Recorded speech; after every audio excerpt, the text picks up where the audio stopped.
Hey, how's it going, everybody? It's Jazzy Vita Store Sasquatch here, and we are doing our Throwback Thursday. I have a bunch of movies with black comedies that kind of just escalate into crazy shenanigans here. I've actually picked one. I got one from every decade, so from 1980 again, so kind of like we did last week with the horror movies, and this time I actually got into the 2010s. So we have a full, what 89 to 2026, a full like 40 years of movies almost, a little under 40 years. Actually, these are all been movies that would have been around when I was born because this one does barely make it, but it makes it. We start here with The Burbs, directed by Joe Dante, starring Tom Hanks, Bruce Dern, and Carrie Fisher. An overstressed suburbanite and his neighbors are convinced that the new family on the block is part of a murderous satanic cult, and it is full of just hilarious stuff. Rick Dukeman and Corey Feldman also pop up in this. It came out in February 17th of 1989. Had a budget of 18 million, had an opening of 11.1 million, and a gross of 49.1 million. This movie is really funny, and it definitely goes into the escalation part of this because we start with Tom Hanks being recently on vacation, talking with his buddy outside of who was played by Rick Dukeman, and let him know he's on vacation. And then we see the first morning of the vacation where we kind of see all the crazy antics of the suburbanites and all that of the 1980s with the dogs running to the other neighbors and pooping in the yard and all the funny jokes that come with that. The one neighbor that's a little bit older with a hot trophy wife coming out also in the rare parts of the morning and raising his flag. Um, and then also so you see the contrast when we look at the house for the new family who moved in. It is disheveled and looks abandoned almost, and to where everyone else is, of course, is kept up, fully manicure lawn, just like you just expect in the suburban area. Then we kind of slowly see Tom Hanks' character kind of making like suggestions towards Rick Dukeman, and they kind of talk themselves into going into the neighbor's backyard, and this kind of escalates from there to where they're eventually blowing up a house, almost destroying this whole neighborhood. It's really hilarious. It's really funny. It came out, like I said, like at the perfect time too for Tom Hanks, and it really did well. It had a budget 18 million and it had opening 11.1 million and a gross of 49.1 million. So I mean that's three times the budget. It's pretty much where you want to be at with any kind of movie you do. So it did very well. It's very hilarious. This is probably one of the most pop cultured movies that's like really into the pop culture of all these movies, really, because some of these movies kind of went under the radar. Some of these movies were just kind of critical hits, and some of the other ones are just different things. So this is an interesting one here, and it's really funny. It's a studio movie. I mean, they're all pretty much studio movies. I do think that two of them did start as like an independent movie, though, but we'll talk about that later. But this is like a studio movie. It's all behind Tom Hanks. Has Carrie Fisher in it. Like I said, Bruce Dern's very funny. Corey Feldman's in it. He's really good in it as a teenager, kind of like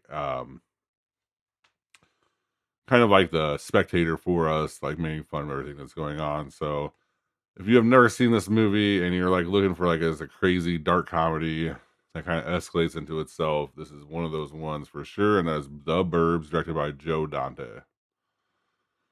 The next movie we're going to talk about here is from the 90s.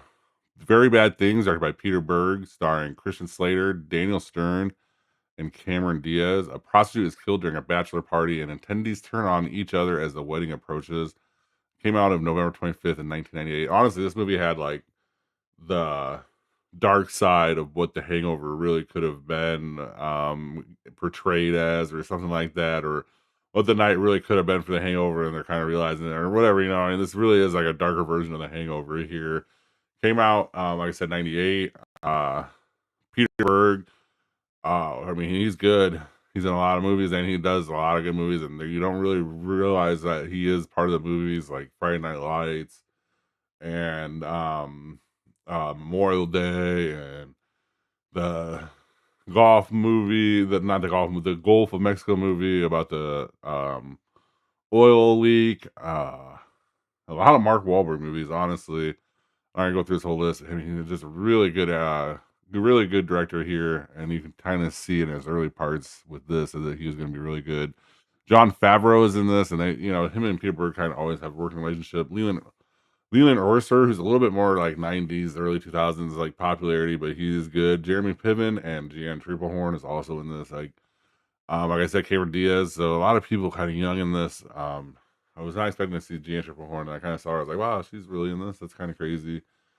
This means they've been doing a long year. I mean, this is almost 30 years ago, so or 20 years ago, so 30 years ago. So yeah, that's crazy. Had a budget of 30 million, opening at 3.2 and a gross of 9.8 million. I really doesn't surprise me because that's kind of like the award season. It seems like it came out, and on top of that, I guarantee this movie is kind of underdogged. And then when it kind of hit into the cable, like a lot of these movies were gonna help with cable, but once it hit into like the HBO and Cinemax reruns, and people got to see it, and then see the people that were in it as well, with like Daniel Stern, Christian Slater, Piven, and Favreau, especially as they became more and more popular. This movie became more and more popular. This is really, really the start for John Favreau here too, because he did he would have done Swingers like 2 years before this, I believe, maybe 3 years before this. And then the other one he would have came out, and then replacements would be coming out soon for him. Like this is a really just a hot period of time for him, right before Iron Man and everything, where he just kind of went into the next level. So it is kind of interesting to see him here.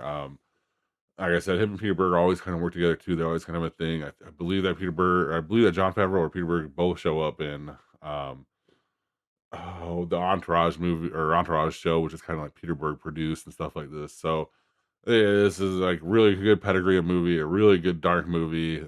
They start into the um, party, the girl gets murdered, and then as they kind of kind of unravel from this, the security guard comes in, they kill the security guard, they bury both the bodies, and then the one brother can't handle the other brother, and then he gets killed, but he tells his wife, and then like whole thing, like string of things have to happen here, and it's just like a really good ending. So if that is not something you haven't seen, it's already kind of ruining it for everything. Just to explain to you how good this movie is, like you still enjoy every like bit and piece of it, because I really didn't go into a deep explanation of it. And that is Very Bad Things, directed by Peter Berg. Our next movie here is Stacked. Big Trouble, directed by Barry Sonnenfeld, starring Tim Allen, Rene Russo, and Stanley Tucci. Those are the three main stars. The lives of several Miami Denzians, from ad agent to gun runners to street thugs to law enforcement to school children, intersect with humorous and dangerous results. It came out April 5th, 2022. 2002.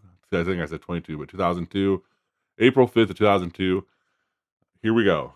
So, Tim Allen, Rene Russo, Stanley Tucci, Tom Sizemore, Johnny Knoxville, Dennis Farina, Gianna Garofalo, Patrick Warburton, Ben Foster, Zoe Deschanel, Omar Epps, Sofia Vergara, Andy Richter, and DJ Qualls are all in this movie here. So this is where the budget's at, is all those people in this movie pretty much.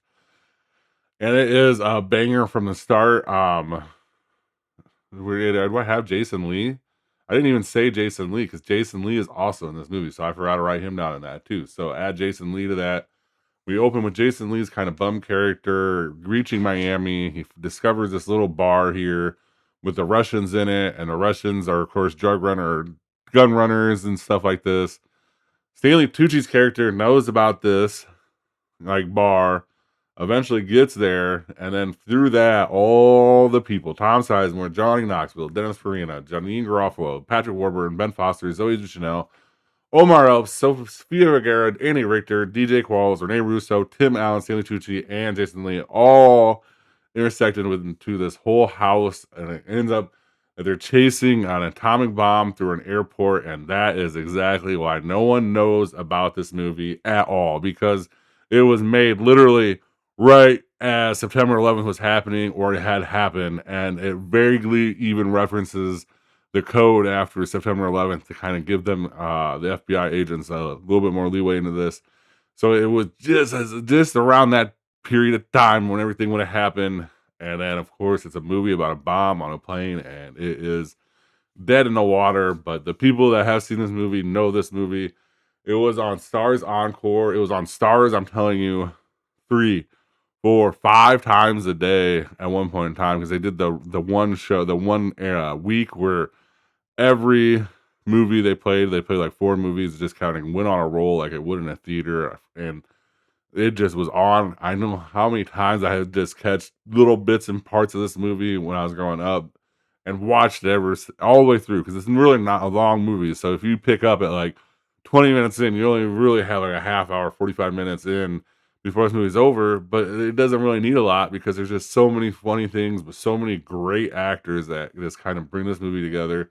This is like really like into the top like 25 probably for me of what all time movies, and it just will never be talked about and never like kind of examined because of the stigma of what happened and then when it came out and how it happened. Because this budget had 40 million, this movie could have easily been $120 million comedy, but it's about a bomb on a plane right after September 11th. Like not, oh, we have enough time, like 10 years or something, where we might be able to get away with it.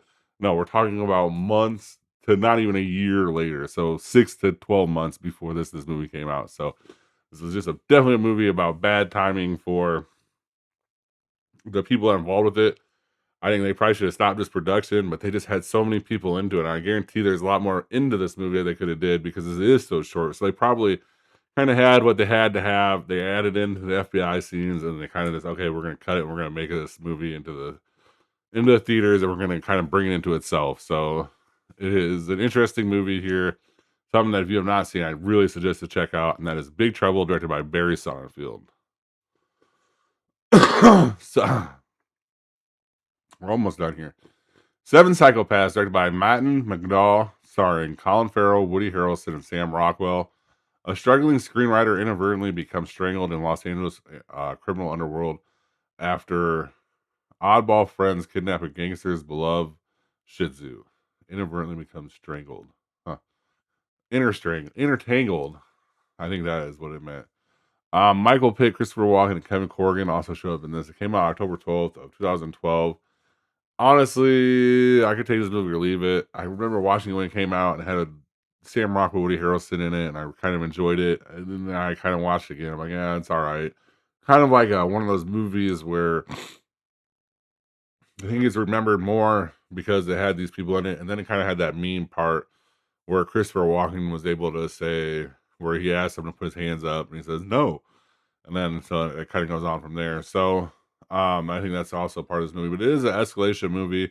It's not terribly. The only problem I really have, honestly, with this movie is it's like um what was I gonna say? It's like too meta. Like it's almost like too into itself. So I think that's a problem that most people would have with it. It had a budget of 15 million, an opening of 4.1 million, and gross of 209.3. So it made money, had a good job. I mean, it won awards. It's not a terrible movie. Honestly, I'd give it a, like if I was grading it today, I'd probably give it a B just because it's just a solid movie, well done. It's just kind of flat. Like it's very forgettable. It's one of those movies where it's like, oh yeah, I did see that movie, and you kind of, oh yeah, uh, yeah. Colin Farrell's good. Woody Harrelson's good. Sam Rockwell's good. The other people are good. Like it's a good story, but it just kind of, it's kind of meh. But it is definitely goes into the long of all these movies that we just started talking about, where we get to the where we get into the God, I forgot what I was even talking about. Escalation part of everything. Um, this definitely does escalate, and it is like one of those movies where it does like everyone just kind of dies at the end, which is awesome. If you have not seen it, I definitely suggest watching it. It has a lot of good people in it, and it is very well acted and very well shot, and it is stylish. That is Seven Psychopaths, directed by Martin McDowell. And the last one we're going to talk about here is Adulthood, directed by Alex Winter, starring Josh Gad, Kaya Scodelario, and Anthony Kerrigan. Siblings Megan and Noah discover a dead body long buried in their parents' basement, sending them down a rabbit hole of crime and murder. Billy Lord is a nurse who kind of finds out about it and kind of escalates it. So, well, this is really funny, really well done. Kaya Scodelario, really kind of authentic in this. Anthony Kerrigan, he is just off the wall funny. Every time you see him, you just laugh and you enjoy what he's doing. And you can tell that he enjoys what he's doing, which is awesome. Billy Lord, like I said, is the nurse. September 23rd, 2025, so it's relatively new. had a gross of 57,941, so it's $57,941. But this movie was also one of those Apple release movies where it probably only hit a selected theaters. So it really wasn't about what it grossed; it was more about what it streamed. It does have a little bit of a following on streaming. Honestly, this is a very well done movie. The escalation part of it is very well done, and honestly, like I said, Anthony Kerrigan really kind of carries the movie when he's in it. Josh Gad is good in this movie, and there are times in him where you're just kind of like, "Oh shit, that is Josh Gad," and he actually can do other things and just kind of be stupid, and he's good at that. And Kaya Scodelario, like I said, is really authentic, really kind of believable character. Like you almost kind of like feel like you're watching something real with her. So that's like really a good compliment you can give to an actor today, I believe. And she did a very good job.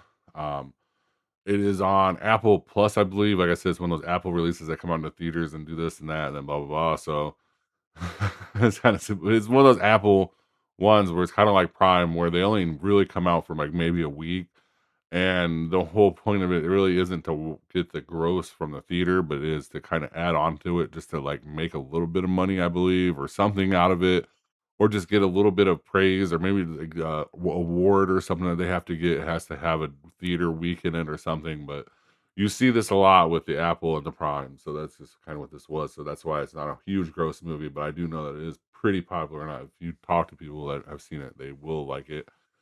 So that is another good thing to say about a movie, because how many times can you watch a movie like, "Oh, yeah, I really liked it." And that is Adulthood, directed by Alex Winter. So our weekend box office report here is a pretty big deal, because we have a horror movie, not only number one, but it's a horror movie that's a studio movie and it's not an old franchise.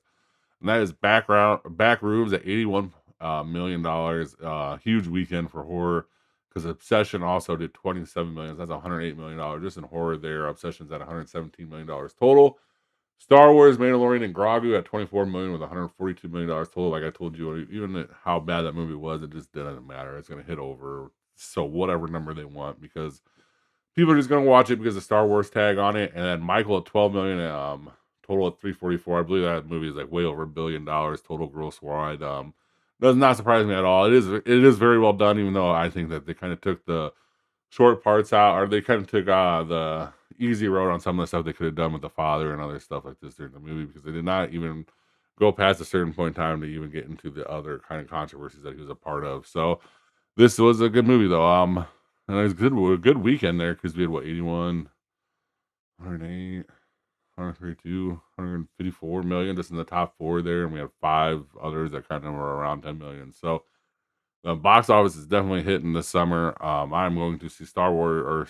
I'm going to see Scary Movie tomorrow and give a review with the horror movie night in the cave, and then I will also be seeing Masters of the Universe later. I'm probably doing the review next week, depending on what day I see it. So that is what to look forward to. Thank you guys very much for watching. Please like and follow. It always helps to get a follow and a like. And thank you guys very much for watching. Have a good rest of your day or night.